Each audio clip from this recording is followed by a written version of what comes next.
I would say if you're someone that you're looking for healthcare in Brazil is definitely feasible. I would say just invest, $120 or set aside 120 to $140 for a really nice healthcare plan. And, there's some that even don't charge you for your exams.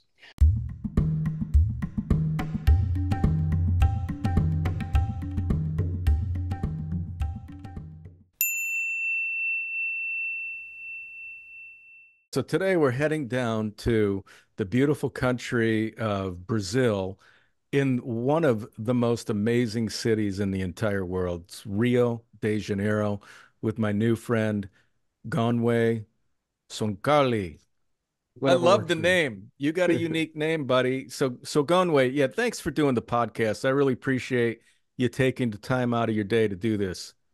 Yeah, thanks for having me. It's a Yeah, pleasure. and so tell us a little bit about your backstory, where you're from, and how you landed in this amazing place, Rio de Janeiro. Yeah, so I mean, I'll try to condense it down, but 27th birthday was my golden birthday, and so I was like, I want to travel, and I had a bunch of countries on my list, and I narrowed it down to Colombia, and then I was like, let me check another country, and so landed on Brazil. Came to Brazil for my golden birthday, and it's been a ride, ride up and down ever since. But now I'm here permanently, and I'm originally from Minneapolis, Minnesota. Okay. How long have you been in Brazil? I've been coming and going for the past 6 years, but I've been living here consistently for the last 4 years. 4 years. Okay. Yeah. And you've always been in Rio. Yes. Yep. I visited Salvador, so I've been in Salvador visiting there, but I've always had my home base in Rio. Okay. Why not Bahia or Salvador or Sao Paulo, where a lot of people live? What's the Uh, attraction to Rio? I think Rio is just more of my culture vibe. I wouldn't say culture, but it's more my vibe. So it's kind of a mix. It's a big city, but the beach culture kind of tampons it down a little bit. So nobody's really in a hurry, but everybody's always going somewhere. It's not Sao Paulo is more so like New York, as people say. Bahia is nice for me. I like to visit Bahia because it's a way slower pace. Yeah. But yeah, it's too slow for me. I just kind of like that balance that Rio offers. Okay. All right, cool. Have you been what is the I mean Rio, when you see the imagery of Rio, it's just stunningly beautiful, and they got the large mountains, and they got the statue of what is it, Christ up there? Yeah, the Christ statue. Yep. Yeah, have you been up there yet? Yeah, I've been up there a few times. Yep. The view has to be spectacular. Yeah, the view is definitely breathtaking. It actually gets to a point where your ears pop because it's so high. So you're definitely with the clouds and you can see all of the city pretty much. So it's a nice view. It's not something you would do all the time, but once you go, you remember being there. Yeah, what do Brazilians call that particular location? Cristo de Reden Cristo. Most people say Cristo. But Cristo. yeah, Cristo. Okay. H in Portuguese is silent, so it's Cristo. Yeah. Look at you, man. You got your Portuguese down and everything. This I've been here for a while, so you kind of have to learn it once you get here. All right, so here's the first question. Is like for the viewers, the retirees, for me, I'd love to live in Rio. I just love the music. I love Brazilian culture. It just seems to be just an amazing place to live. And for the people who are like you that are going down and finding a place to live, to work, to extend their income that they make online, is Rio affordable? So that question, if I'd give it a 10 scale rating, I'd say it's a 7. The reason being is your cost is mostly going to go to rent if you want to live in the more affluent places like Copacabana, Ipanema, and Leblon. Those are the popular areas. Yeah. Ipanema and Leblon are going to be the most expensive. You're almost going to get rents equal to where you are in the United States, but there's going to Okay. be a better benefit to what you pay. So, depending, I'd say if you make about 2,500 a month, you can Okay. certainly find like a studio, an efficiency, maybe a one bedroom, and then 2,500 a month will cover your food expenses and things like that. So as far as rent goes, especially if you're coming from a major market like New York, definitely New York and Los Angeles, if you make what people those people make 6 grand or 7 grand, a month, then Rio is your playground. Hmm. Maybe a little less than that, 3K. Yeah, you could live a very comfortable life if you're very smart with your savings. But I'd say nothing less than like 2,500. You can get something comfortable for one person with that amount. Okay. But you're talking right now, you're talking like Ipanema and the really popular areas of Rio. Are there up and coming areas of Rio where you could cut that budget in half for people that may be only retiring on Social Security and have 15, $1,700 a month to spend that they need to budget? Is that realistic? I would say for the most part, no. If you're talking about the more popular areas like Copacabana, Ipanema, and Leblon, those are going to be your most expensive. Yeah. As you move up the coast towards the downtown area, Botafogo, Flamengo, primarily Flamengo and Catete, which is closer to downtown, and Gloria, they tend to have cheaper rents, per the area than the other places. Hmm. But if you're, I would say at the minimum for someone to live, just a comfortable, not necessarily worrying about like expenses or anything regarding that, you're gonna want to have at least 2,000, Hmm. uh, just to be safe, just to have something to fall back on as well. Okay, I'm going to push you a little bit on this. So if you go inland in Rio, let's say you go 5, 6 kilometers inland away from these beaches, what can you find rents for? Oh, you can definitely find rent a lot cheaper and affordable as you move inland. For example, I live in Chijuca, which is the other side of the mountain, which Okay. is the nicer area of the North Zone. And I pay about 1,000 for a 3 bedroom, 1,200 square foot around there. So um, fairly large place. There are apartments that you can get for 400, $500 for a studio, which, that may be affordable for some people. I did live outside of Rio in another municipality within the state. And if someone is okay with not being close to the beach and they're okay with the far slower pace of life, then they may want to check out Nova Iguaçu, this downtown area of Nova Iguaçu, where you can get a 1 bedroom apartment for literally, $200, $300. And it's far from the city. It's like an hour and some change. But again, it's nice. It's actually developing as well. So a lot of people from here are going there just for the sake of cost of living. So it is expanding at the moment as well. Okay, so that's about an hour away, hour outside of Rio. Yeah, yeah. It's about an hour and some change depending on traffic. Could be You more could find depending on something for traffic. about 200 if you go a little bit further out. Okay. Yep. Do any of these costs or these rentals? Now you said you could find a studio outside of Rio for 400, but you got to be a few kilometers inland. Is that correct? Right. So, and actually, the 400 would actually get you something a lot bigger in Nova Iguaçu. For example, I had a 3 bedroom apartment in it's considered a luxury building, and I only paid about $800. No, no, yeah, like 750. So the same building in Rio would have cost, much more than that. Um, but yeah, I mean, if you had like a 1 bedroom, the 1 bedroom there range for about 1,200 to 1,100 reals, which translate to about 250 to 300. So the market there is very affordable. As I said, a lot of people are moving from here to go there just because of the cost of living. I mean, the only Right. downside to that would be that there's very minimal English out there. So if you're going to move out there, you're really going to need to practice your Portuguese. Okay. Good info. Do any of these rents include utilities? Some do. Most of the time, for example, if you rent a house for that price, the water will be included, and then the gas and the light will be separated. Okay. But as I said out there, it's a lot more affordable than would it be in the city. Yeah. Well, give us an idea of what utilities would be per month down there. Right. So for me, I have a desktop, and I typically don't use my AC if it's not extremely hot. Hmm. And on a monthly average, I paid about $60, which would be about 300 real, 350 around that area.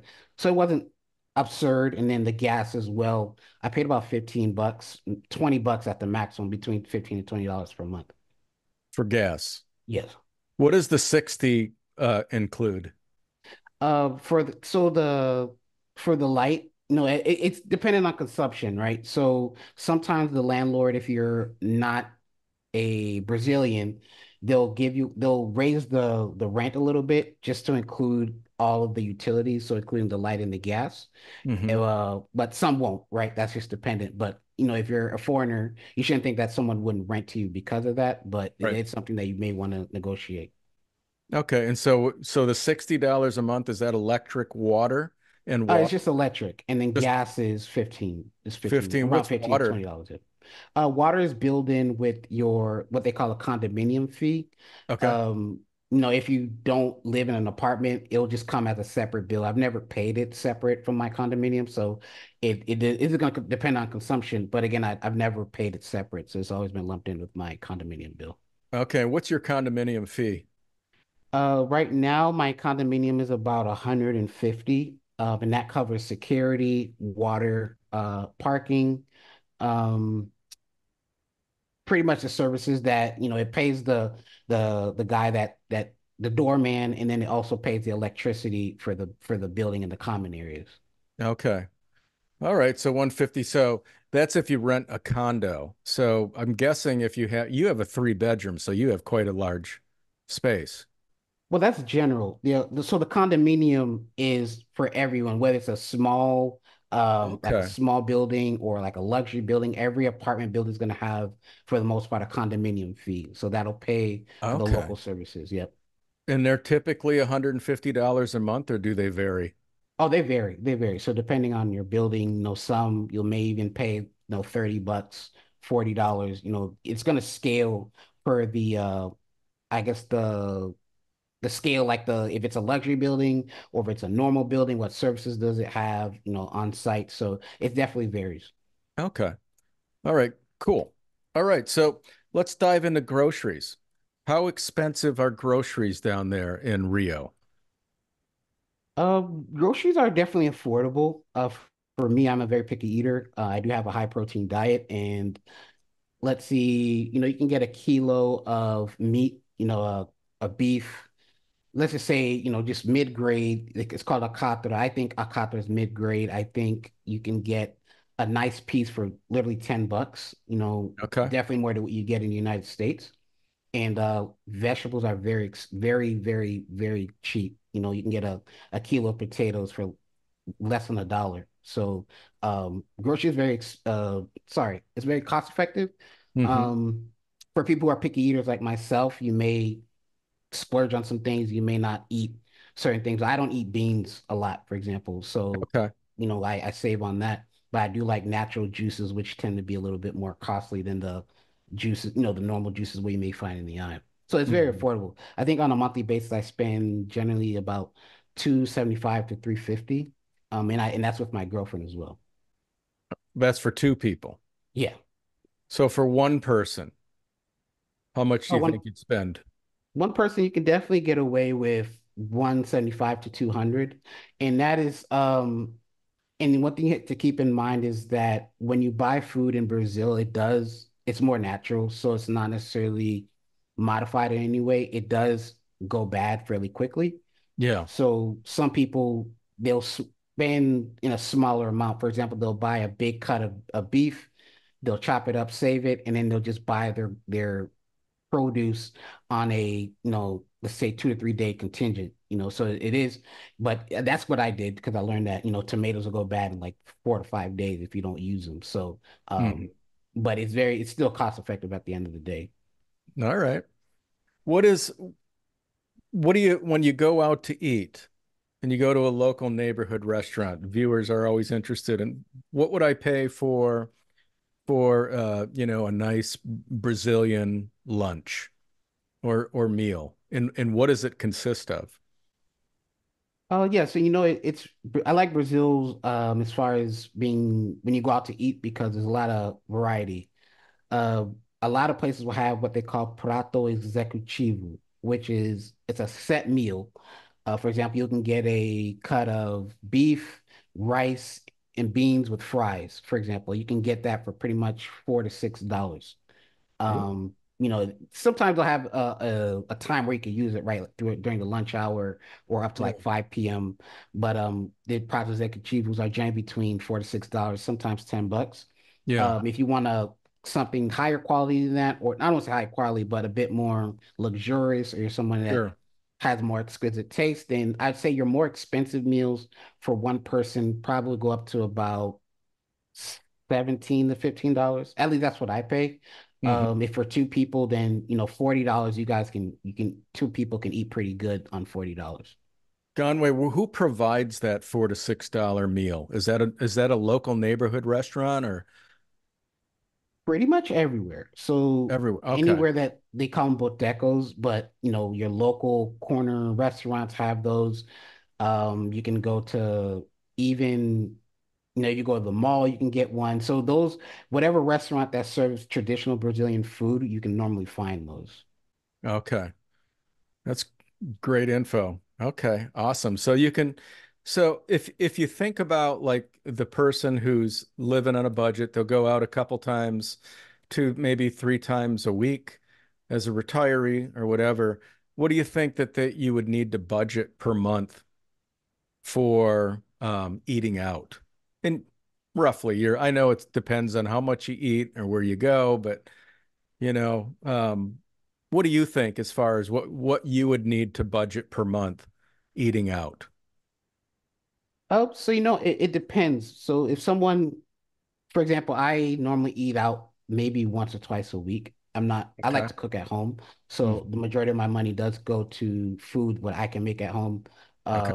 But if for someone that just doesn't want to be bothered with cooking and they may go out 2 or 3 times a week, then I would say on the monthly contingent, you can probably get away with $100 if you're not someone that has exquisite taste. You like the Yeah. just you're a normal person, right? You're an average person. You don't really care for the higher things or to live a luxurious lifestyle per se. Right. Then you can definitely get away with $100 because those prato executivos, most people have them. And then once you find a spot that you like, then you can build your budget, and maybe you want to try something different. You can build your Hmm. budget from there. So there's a lot of variety. So it's not to say that you can't find something in your area or maybe down the street or another neighborhood.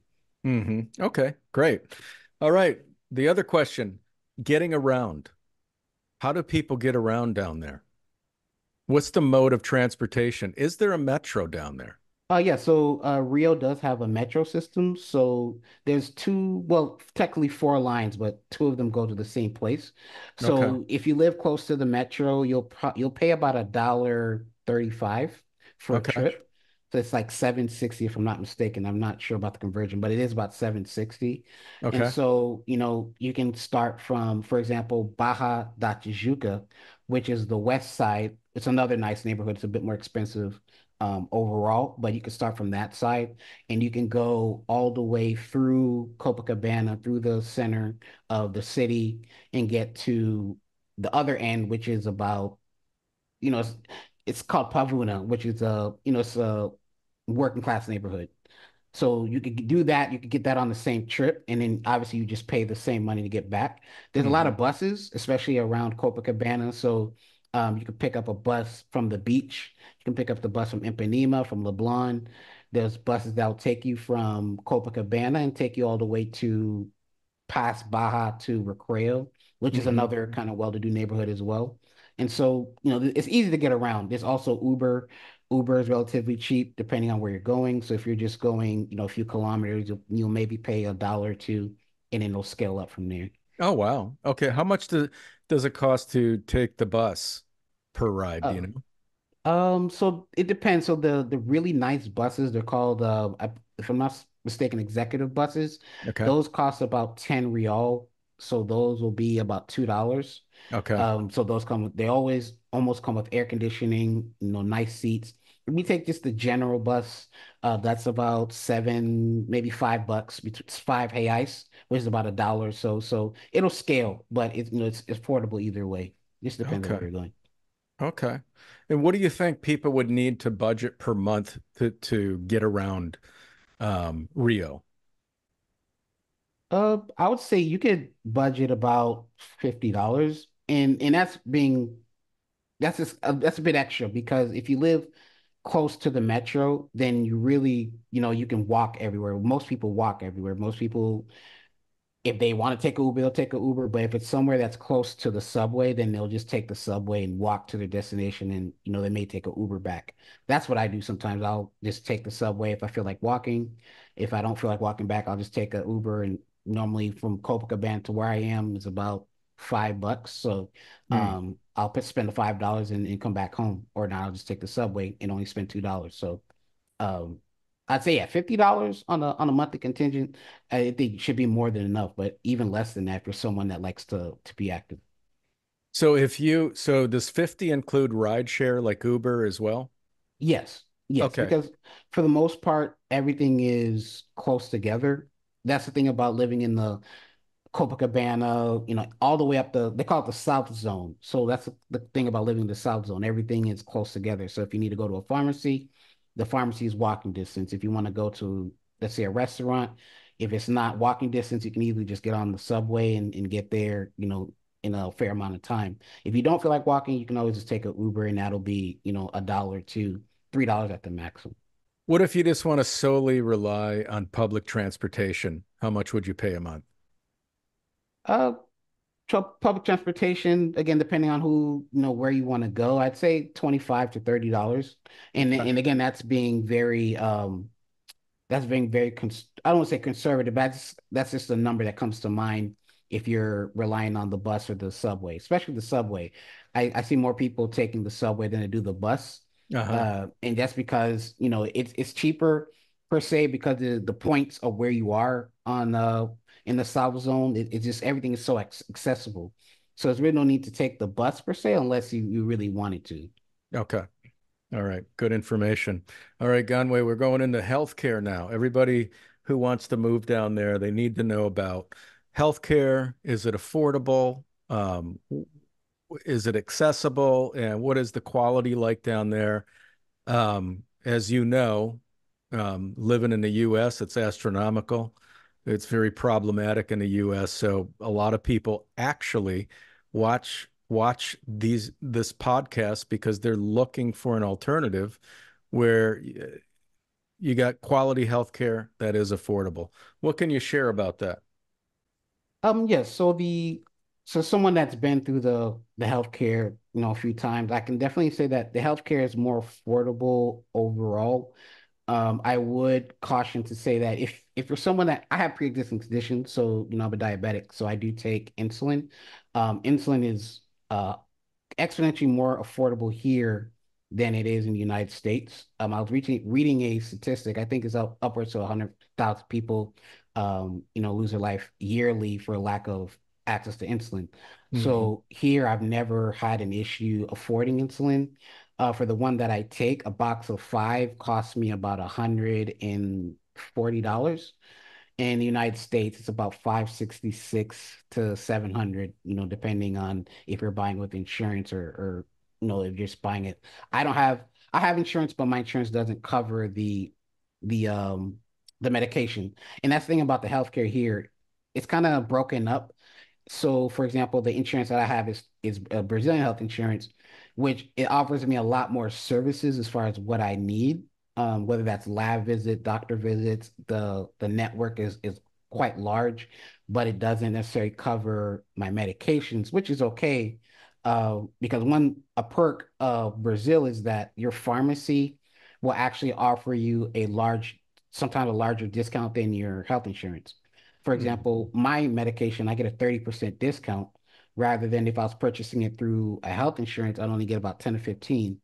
And this is strictly through the pharmacy. So you'll go there, you'll give them your CPF number, which is your kind of tax ID number as a person in Brazil, and they'll create an account for you. Once they do that, most of the drugs are discounted, like heavily discounted, 15, 20%, 30%, sometimes 35, depending on what it is. So I definitely save a lot of money on my the medications that I do take. And even outside of that, for the doctor's visits, I'd say, you know, for example, my ear doctor, for example, if I was paying out of pocket, I only paid about 35 dollars. for a visit. And then for a lot of the doctor's offices, they have what's called a returno or retorno, which means if anything happens or you need to see the doctor again within a given time period, you don't have to pay again. So it's already covered for the second return within that time period. Is this a private or public healthcare clinic that you go to? It is private, but it's again, for the everything's on a flat rate. So, for example, a consultation is always going to be the same price. So when Hmm. I pay, let's say I go for like I said, the ear doctor, I only am paying that one time, and then I can go back for that particular clinic. I can go back as many times as I need to within that 30 days. Hmm. How come But you're not you how some come you're differ. not using the public healthcare? Isn't So that the free? and that's it's a very complicated subject in the fact that the public health care is free, it is accessible, and it depends on what your needs are. So, for example, if you're someone that, let's just say you got an infection like a gut infection or an ear infection, you just need antibiotics or you need like an intravenous antibiotic, sure, that'll be good because that's offered. It's not something that requires a lot of attention, but things like cancer or more complicated health health difficulties, then it really would be advised that you go through a private institution because the system just doesn't have the capacity to deal, the funds are not managed well enough to deal with some of these instances. So, for example, there are hospitals that don't have particular medications to service Okay. some patients, and sometimes it's worse than that. So, I would say if you're someone that you're looking for healthcare in Brazil is definitely feasible. I would say just invest, $120 or set aside 120 to $140 for a really nice healthcare plan. And, there's some that even don't charge you for your exams. They won't Okay. charge you for, doctor visits. You just pay that premium for the month and you can get the care that you need. Okay. So you're so for private health insurance, you're going to pay about a 120 to 140 a month. And that's insurance for the private clinics. Well, that's the private health insurance premium. So, Okay. yeah, so I would say, and there's some that are more that cheaper than that, but the cheaper ones temper definitely, though depending on the clinic, you may not get the service or the help that you want. So I would Hmm. just say kind of invest the money to get the bigger ones with the bigger networks, offer the bigger discounts, and you'll definitely get your money's worth if you're going to utilize it. Hmm. Okay, great. Thank you for that. That's excellent information. So visa, are you there on a visa?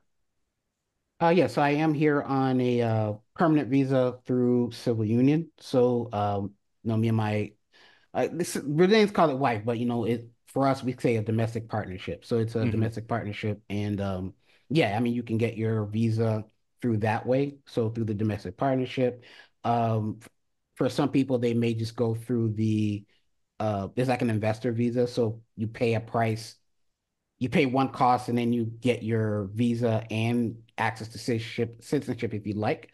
But Hmm. most people that I know that are here, they either have a kid or they're doing the domestic partnership. Okay. So a domestic partnership is meeting somebody that lives in Brazil. Is that correct? Correct. Yep. So you guys aren't necessarily married. It's called like civil union, right? That's what the word would be, a civil union. So your So you're girlfriend is from Brazil yeah. So she's a Brazilian native, but and, a Brazilian national. Yes. and you're doing the domestic partnership visa. Correct. Yep. So Okay. we've been together for I think 2.5, 3 years. Yep. So we've been together. She lives with me. There is a process that does go with that, but it's a lot easier than maybe some other methods that some people try to do. So it's a lot easier. The burden of bureaucracy is lessened, Yes. especially more so than a kid is having a child as well because that's just an extra responsibility, an extra cost that you really don't want to. If you're not someone that's ready for that, then I wouldn't recommend doing that. So, Hmm. you meet somebody nice and you guys get along. It's definitely lesser risk than just jumping in through the marriage first. Yeah. Do you know anything about a retirement visa or people that are just expats as um, digital nomads want to go down and live in Brazil for a while? Do you know anything about those visas at all? Yes, so Brazil actually did roll out a digital nomad visa. Hmm. So it's pretty, I don't want to say it's pretty simple, but it's again, it's a temporary visa. So mine is permanent, but it's a temporary visa. You have up to 2 years. You Hmm. would have to prove that your monies are received from any, online activity, economic activity. And so once you do that, they'll give you your 2 years. You get a year and then you extend it after that. The retirement visa, I'm not exactly sure. I've heard that they keep changing it, so I don't want to speak too much to that because I'm not Okay. necessarily well versed on that. Okay. Do you know what the digital nomads have to show for an income? I believe, if I'm not mistaken, it's 1,800. What do you do for fun in Rio de Janeiro? Now, all the videos I see, everybody's always having fun and they're dancing in the streets, especially for carnival. But what do people do for fun, man? What do you do for fun down there? Rio's one of those places where it's such a diverse group of people. So you may look at Rio and say, "Oh, well, everybody goes to the beach, or everybody, is outside." Well, it's kind of different for me. I become more of a homebody nowadays, but when I was out and about, I went out to parties. I go on the hikes. I like to go to the gym. From at this point in life, I'm just more of a foodie now, so I'm checking out different restaurants, kind of, just kind of building my repertoire of places that I like to eat at. So, Hmm. um, but yeah, I mean, you can do whatever you like to do, really, there you can find it in Rio, Yeah. whatever it is. No matter how bizarre or strange you may think it is, Rio has it. There's jazz, um, outdoor music festivals. For example, today, even though it rains, there's a food festival in the park in Gloria, if I'm not mistaken. So, where all the food vendors from the streets, they'll go to a place and they'll have like a food festival and they'll have music.